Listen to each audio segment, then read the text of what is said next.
one of the things that's of concern is that if we follow in the path of the model that doesn't work, the Soviet Union, with a government trying to run all of these things, the government is terribly inefficient.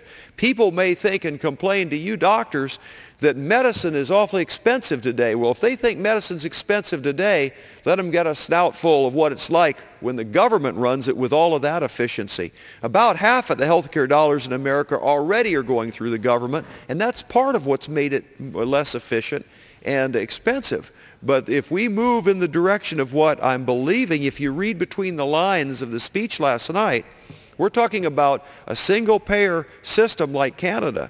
And the bill that we passed already has the language in it saying the government can ration your health care. And I don't think that makes for good quality health care.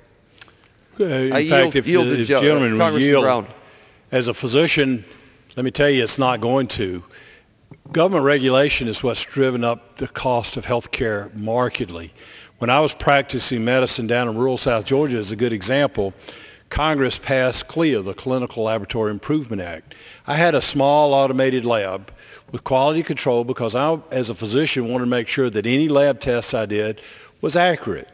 We spent a lot of time, energy, and money making sure that those tests were accurate.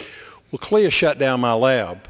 If somebody came in to see me with a red sore throat, have white patches on the throat, running a fever, aching all over, I would do a CBC, a complete blood count, to see if they had a bacterial infection and thus needed antibiotics, like penicillin, or if they had a viral infection. Both clinical pictures could be exactly the same. Even allergies will present with the same clinical picture, even the fever.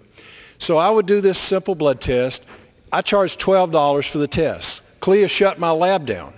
I had to send my patients over to the local hospital, and they charged $75.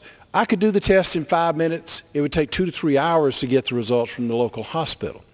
Now, what did that do across the whole of the spectrum of healthcare? It markedly drove the cost of insurance, and all healthcare markedly were elevated because of that. And Congress not long ago passed HIPAA. I call all these things critters, and if you see a critter coming down the pike, you better hold on to your wallet because it's going to take a big bite out of it.